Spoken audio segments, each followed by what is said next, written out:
कृष्ण शास्त्री, जिन्हें बागेश्वर धाम सरकार या बागेश्वर महाराज के नाम से भी जाना जाता है, वर्तमान समय में भारत के चर्चित आध्यात्मिक गुरुओं में से एक हैं। मध्य प्रदेश के छतरपुर जिले में स्थित बागेश्वर धाम नामक धार्मिक तीर्थस्थल के वे पीठाधीश्वर हैं। उनका जन्म 4 जुलाई 1996 को छतरपुर जिले के गढ़ा गांव में एक गरीब ब्राह्मण परिवार में हुआ था। उनका बचपन कठिनाइयों से भरा रहा और उन्होंने अपनी प्रारंभिक शिक्षा गांव के ही सरकारी स्कूल से प्राप्त की। आज वे लाखों अनुयायियों के श्रद्धा के केंद्र हैं और उनके दिव्य दरबार में बड़ी संख्या में लोग अपनी समस्याओं के समाधान और आशीर्वाद के लिए आते हैं। प्रारंभिक जीवन और पृष्ठभूमि।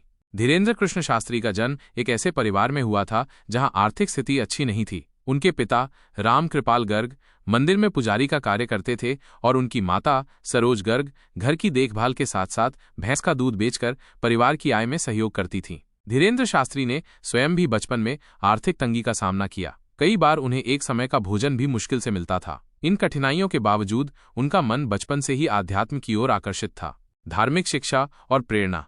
धीरेन्द्र कृष्ण शास्त्री को धार्मिक ज्ञान और प्रेरणा अपने दादाजी पंडित भगवान दास गर्ग से मिली, जो बागेश्वर धाम में ही दरबार लगाते थे। उनके दादाजी सन्यासी बाबा को अपना गुरु मानते थे, जिनकी समाधि भी बागेश्वर धाम में स्थित है। धीरेन्द्र शास्त्री ने अपने दादाजी से ही रामायण, महाभारत, भागवत कथा और अन्य धार्मिक ग्रंथों का अध्ययन किया। उन्होंने उनसे कथा वाचन की कला भी सीखी।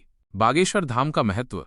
बागेश्वर धाम एक प्राचीन हनुमान मंदिर है जो गढ़ा गांव में स्थित है। यह स्थान सदियों से लोगों की आस्था का केंद्र रहा है। धीरेन्द्र कृष्ण शास्त्री के दादाजी ने इस धाम का जीर्णोद्धार किया और यहां दिव्य दरबार लगाना शुरू किया। धीरे धीरे इस स्थान की महिमा और ख्याति दूर दूर तक फैलने लगी। धीरेन्द्र कृष्ण शास्त्री का धार्मिक करियर।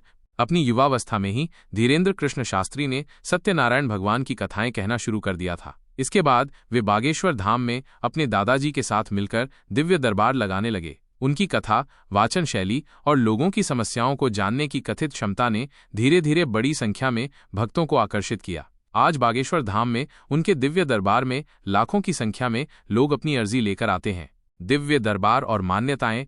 धीरेन्द्र कृष्ण शास्त्री अपने दिव्य दरबार में आने वाले लोगों की समस्याओं को बिना बताए जान लेने का दावा करते हैं। वे एक पर्ची पर व्यक्ति की समस्या और उसका समाधान लिखते हैं और फिर उस व्यक्ति को मंच पर बुलाकर उसे पढ़ते हैं। इस कथित क्षमता के कारण उन्हें बड़ी संख्या में अनुयायी मिले हैं जो उन्हें एक सिद्ध पुरुष मानते हैं। हालांकि उनकी इस क्षमता पर कई बार सवाल भी उठाए गए हैं। जीवन शैली। धीरेन्द्र कृष्ण शास्त्री की जीवन शैली एक आध्यात्मिक गुरु के रूप में सादा और समर्पित है। वे अपना अधिकांश समय पूजा पाठ, कथा वाचन और भक्तों से मिलने में बिताते हैं। बागेश्वर धाम में उनके रहने और खाने पीने की व्यवस्था आश्रम द्वारा ही की जाती है। वे आधुनिक सुख सुविधाओं से दूर एक सरल जीवन जीते हैं। उनके अनुयायी उन्हें श्रद्धा और भक्ति भाव से देखते हैं।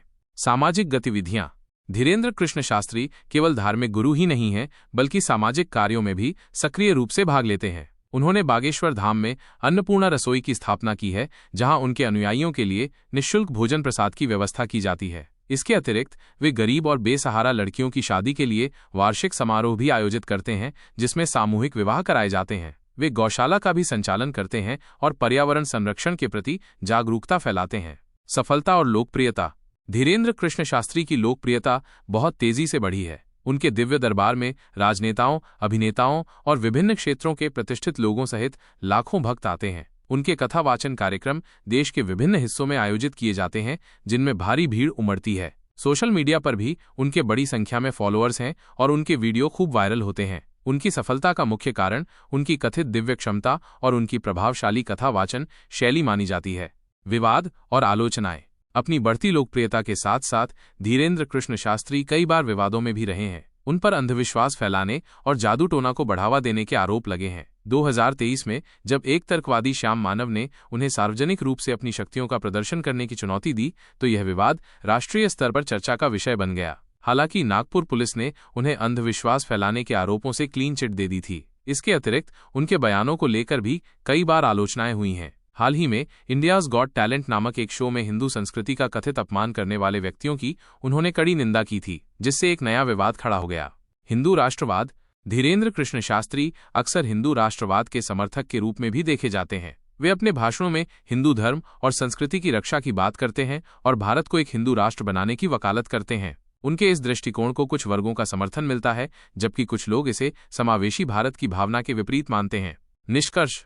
धीरेन्द्र कृष्ण शास्त्री, जिन्हें बागेश्वर धाम सरकार के नाम से जाना जाता है, एक साधारण पृष्ठभूमि से उठकर एक प्रभावशाली आध्यात्मिक गुरु बने हैं। उनकी कथित दिव्य क्षमता, कथा वाचन शैली और सामाजिक कार्यों ने उन्हें लाखों अनुयायियों का प्रिय बना दिया है। हालांकि वे विवादों और आलोचनाओं से भी घिरे रहे हैं। उनका जीवन और सफलता आस्था, विवाद और सामाजिक सेवा का एक जटिल मिश्रण है। आज वे भारतीय आध्यात्मिकता के परिदृश्य में एक महत्वपूर्ण और चर्चित व्यक्ति हैं, जिनका प्रभाव लगातार बढ़ता जा रहा है। उनका कहानी हमें ये दिखाती है कि कैसे भक्ति, विश्वास और दृढ़ संकल्प के माध्यम से व्यक्ति जीवन में बड़ी सफलता प्राप्त कर सकता है, भले ही उसकी शुरुआत कितनी भी कठिन क्यों न रही हो।